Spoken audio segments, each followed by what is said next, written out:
Their refugees never meant to come to Earth. Their charts were old, their engines failing, and their hope thinner than the hull plates holding their ship together. They were the Kella, a soft-skinned species who believed survival was a matter of quiet endurance rather than strength. For 3 cycles they had fled across the stars, chased by the Dominion that claimed their worlds and stripped them clean. When their jump drive misfired, the stars folded the wrong way, and gravity caught them like a clenched fist. They emerged above a blue planet wrapped in clouds, alarms screaming in unfamiliar frequencies. The Kella captain knew only one thing. As the ship broke apart in atmosphere, this world was not on any safe list. Debris burned across the night sky like falling suns. Terran satellites detected the fragments instantly, and human observers watched as fire painted lines across the darkness. Emergency protocols activated, but no one fired weapons.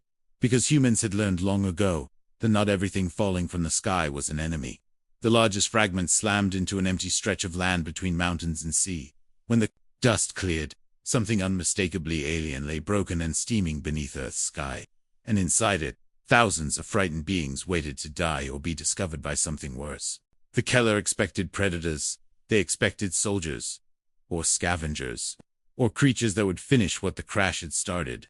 What they did not expect were humans running toward the wreck instead of away from it. Terran rescue teams arrived with lights blazing and weapons lowered. They cut through twisted metal with practiced hands, pulling survivors free one by one. The Keller cried out in fear, but the humans spoke softly, their voices calm even as their eyes widened at what they saw. By dawn, the crash site was sealed, and the world knew that Earth was no longer alone. And somewhere far beyond the stars, the Dominion noticed that one of its prey signals had vanished. The Keller were brought to secure facilities, not cages, but hospitals. Humans moved quickly, adapting medical technology on the fly, guided by translation software and instinct. They treated burns, fractures, and trauma without asking for payment or obedience. The Keller elders were confused by this behavior. In every system they had fled through, aid had come with chains. Protection was always temporary, always transactional. When the human representatives finally spoke with them, the first question was simple. Who is chasing you? The Keller hesitated, knowing the danger of answering honestly, but the humans waited, unarmed and patient. When the truth was revealed, the room fell silent. The Dominion was known to Terra intelligence, a vast authoritarian empire that consumed weaker civilizations.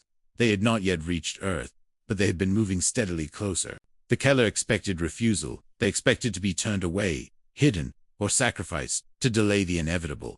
Instead, a human general leaned forward and said something that changed everything. Then you are under our protection. The Keller did not understand the phrase at first. Protection, to them, was temporary cover, not a promise. But the humans began preparing shelters, relocating populations, and integrating the refugees into protected zones. Across Earth, civilians watched the news and did not panic. They argued, debated, worried, but in the end, they agreed on one thing.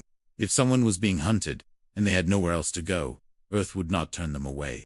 The Dominion's scouts arrived weeks later at the edge of the system.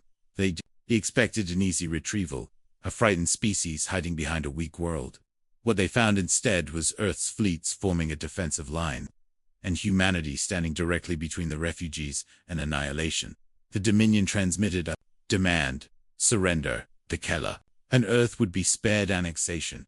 It was a message sent to dozens of worlds before, and it had always worked. Earth's response was brief. No.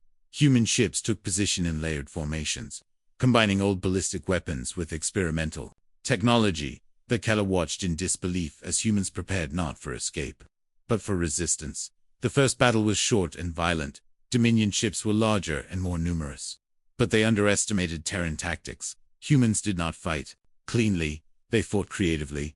They used asteroids, decoys, electronic warfare, and brute force in equal measure. They accepted losses without breaking formation. They held the line. On the surface, humans moved the Keller into deeper shelters. Children were given education, not indoctrination. Elders were asked for advice, not obedience. When Dominion landing forces attempted ground incursions, they met Terran soldiers who refused to retreat. The humans fought not with hatred, but with stubborn resolve. This was their world, and these were their guests. The Keller began to understand something terrifying and beautiful. Humans did not protect because it was safe. They protected because it was right. The war lasted months. Cities were damaged, ships were lost, and names were carved into memorial walls across Earth. The Keller mourned alongside humans, feeling guilt heavier than gravity. They offered to leave, to run again, to spare Earth further pain. The humans refused. "You don't abandon family under fire," one Terran said. The Dominion grew frustrated. Then angry, they escalated, deploying weapons meant to terrify rather than win. But Terra only hardened human resistance. Allies took notice. Species that had once hidden now watched Earth stand alone and survive.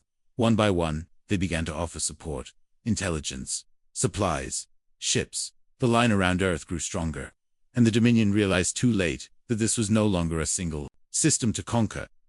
When the Dominion finally withdrew, the galaxy changed. Earth was no longer an unknown world. It was a symbol. The Keller were given a choice. They could return to the stars, or remain on Earth as citizens, not subjects. Many chose to stay. They helped rebuild, sharing art, science, and history. Human children grew up hearing stories not just of Earth, but of the stars beyond. The phrase spread through refugee channels across the galaxy. If you reach Earth, you are safe. Humans never claimed to be heroes. They said they were just doing what anyone should. But the galaxy learned a new truth. Terrans do not stand aside from danger. They stand in front of it, and they do not move.